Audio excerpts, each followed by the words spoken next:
Good morning. I'm George Latimer, Westchester County Executive, and we're here for our 11 a.m. Facebook Live interview. Every day we've had a variety of guests on to talk a little bit about their responsibilities and how it ties in to this pandemic of COVID-19 that we're dealing with.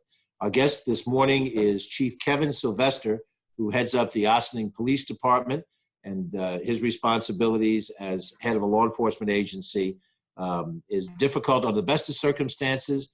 And Chief, we now have given you not the best of circumstances by giving you a pandemic to run as well. Thank you for being with us. I appreciate you having me. Good morning. So tell us a little bit about what this impact of the COVID-19 is on the way you function, operate, the quarantine realities, and what its effect is on the amount of crime that we're seeing. What are the trends, the types, what challenges you have? It's really interesting because, we planned for all scenarios, but obviously nobody had planned for this. So, we're all sort of learning as we go, and it's been a good opportunity because of all the law enforcement executives in the county. We're all working together. We've got conference calls every day where we can make plans for this. Some good news is that we're seeing no major upticks in crime. In fact, most stats are down. Needless to say, we see some increase in domestic violence. Just it can be expected from people being in the house and together so often. So that's obviously something that's very, very important to us. But quarantine life is really it's had an interesting impact on our community. The officers here are sort of figuring out as they go, and it's easy to just send people out to do enforcement, but this is really an exercise in discretion and trying to figure out how we can best guide people, educate them, and sort of acclimate them to this new reality. But as you said, it's incredibly challenging. Well, and the interesting thing to me is that none of us, however old or young we are, however much experience we have in a job or not, none of us have ever seen anything like this before. It's not that those of us who are older can say, well, back 35 years ago when we had this happen the last time. It hasn't happened in our lifetime. And so we're all figuring out as we go along. You're managing a group of men and women, and you have to try to figure out what that impact is on each of them as employees. They're trained to do a certain task. They're trained to do things that all the rest of us as civilians really don't know how to do. But how it influences community engagement, how the officers and the various folks deal with it, because the police officers are people too. And like all of us, there's a certain amount of worry, concern. How do you handle interaction with somebody that might be COVID positive and might require decontamination? How do you schedule? How do you handle all of these different things? Give us a little sense of what the impact on the employees are and how that interacts with the community. So for the employees, it's been, there's a lot of anxiety. I mean, look, we tell people all the time how difficult this is for us right now. And look, police officers are no different than the rest of the community. Most of our police officers live here, very close to here. So they're impacted just the same as the residents that live here, except that we're not able to stay home with our families all day long. And, as much as everybody wants to go out and about, not everybody wants to go out and expose themselves to these things. So we have a staff that's going out every single day, and not as much as the doctors and nurses, not as much as the EMS personnel, but our officers are interacting, engaging with people, not always on the best of terms right now. And certainly I can tell you from watching the staff, there's a lot of anxiety. So we've sort of pivoted and spend a lot of our time focusing on protective equipment and decontamination procedures and ways to keep staff safe. But we're doing just as much to inform them and educate them and keep them calm as we are to actually do these decontamination procedures, because a lot of what we do, in any business, look, happy employees are good employees. So, there's been a lot of work lately to try and keep their head in the game. Because, we're trying to put out the best product that we can, and that provides public safety and confidence to the people that live here. So that's been challenging. One of the hardest things for us, though, is that our department absolutely loves to get out in the community and do things. We had been planning all of our block parties that I know you've been to last summer. Yeah, absolutely. We've been planning block parties, and, we take an ice cream truck out on the last day of school, and all these kind of things are getting postponed or canceled. And, that's tough because a lot of the good morale that we get in our department comes from those positive interactions with the community. So, we're grateful for the Girl Scout cookies that get delivered and the pizzas and yesterday's empanadas. But, not being able to really engage with our residents the way that we traditionally do is tough. It's really hard. So, it really changes the nature of what we're doing here right now. But we're really, really hoping for at least some point in the summer, some semblance of normalcy and get back to doing some of that. We all hope for that, and the sooner we can, do it plausibly, we're all ready for, normalcy when it's ready for us. Just a quick question: a number of departments around the county have had difficulty maintaining their manpower. They have individuals who have tested positive or have gone through a period of quarantine in anticipation of waiting to get a test result. Have you been able to keep up your workforce numbers fairly effectively at this point? Pretty well. Look, we're dealing with various health issues among different employees, but the reality is that our general use of sick time is down, and that's a strong indication of the dedication to our cops here. They're making decisions to do things that are going to keep them healthy. They're going to keep them reporting to work.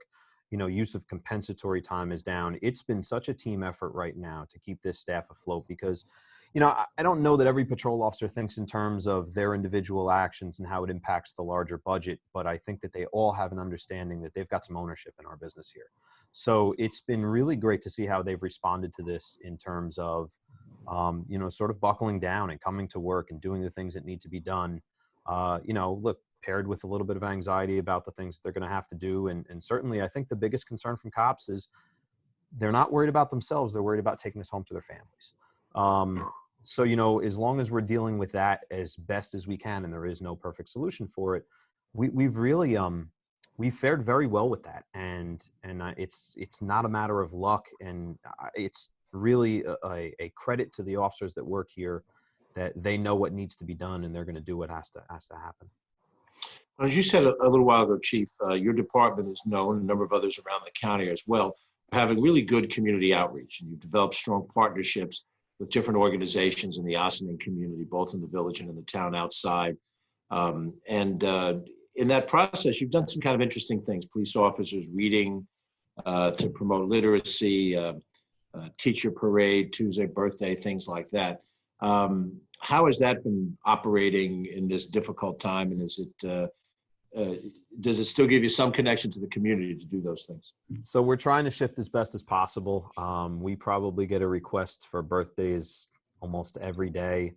Not all of them children. We have adults asking for fire trucks and police cars also, which has been interesting. Yeah. But, what we're trying to do is we're trying to work with our partner agencies that we've always got around here. So we're in touch with the school district on a daily basis, trying to find ways that we can keep kids engaged because, look, what people don't always recognize is that good law enforcement isn't always about making arrests. It's about trying to solve those problems long before they come to that. So one of our objectives is to do things like promoting literacy. So Dr. Sanchez and I have been reading books online, him more than me because we've been a little bit busy. But yeah. On Tuesday, we're going to be driving around Ossining, and the school district, I think, will be announcing that today. We're going to be doing a teacher parade because the teachers want to engage with their kids. And you see a lot of this on television and it looks like a lot of hoopla and it's just people doing silly things. But the reality is there's some really important stuff that underlies this. We want students who might not be focusing on school right now, who might not think that it's important to stay up on their reading, to get some face time with their teachers, to know that they're supported. Kids that may live in a home where maybe parents don't have a high level of education to be able to teach. And especially, look, I've got young ones coming up now and I'm learning Common Core math every day as we go.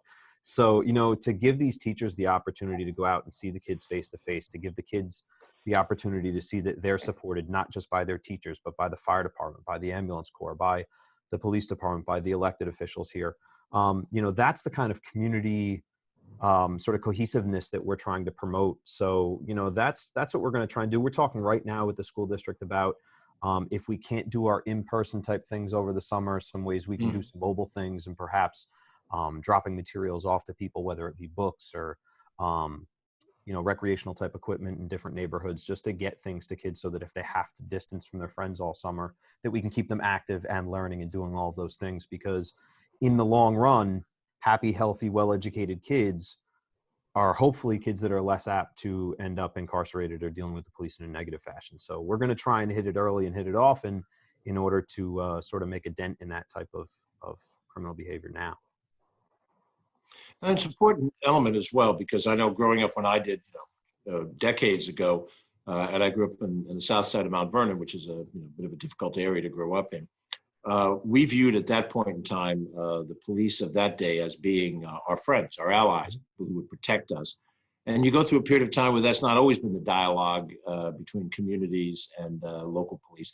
And it does differ from community. I think it's easier to develop some of those relationships the smaller, the more close-knit the community is. They can actually see the leadership and the members of the police department up close and personal more easily than in the larger setting. But nonetheless, that type of relationship is pivotal to get local acceptance and support. And many times, if you view a barrier between the police and the community, then you can't get the kind of response you need to track down crime and to identify criminals and to get the kind of information you need to have people feel comfortable. They work closely with you. If they don't feel comfortable, there's a gap. So these things, which somebody may say, well, why are they doing that? Well, to me, obviously, that helps strengthen the relationship between your department and the people, and you to be commended for it. So looking forward, the reopening of the society, whenever it happens, how it happens, these are decisions that while certain elected officials may make, governor primarily, but all of us at some level, we need to do that with the input of people like you. So the question at hand is, how do you see the reopening process? The level of crime, I assume it's down now. I assume we'll assume it's going to rise some as the society opens back. How do we handle, these programs during the summer and into the fall? What are your senses about the reopening process that we're facing? Our staff's starting to talk about this more and more every day about what's going to happen. And, obviously we're not making big, large scale decisions in terms of what opens and when, but, how we respond to those kind of things and not to wait until things happen. So I'm sort of optimistic, and I see this really as an opportunity for us to have hit the reset button. And I think that some things that we're going to need to work on in terms of reacclimating people to whatever the next new reality is we want to be working with whatever agencies are out there that can help to ensure that people get employed again. When the economy starts back up, we want to make sure that people find jobs, because when people are busy, there's no time for crime.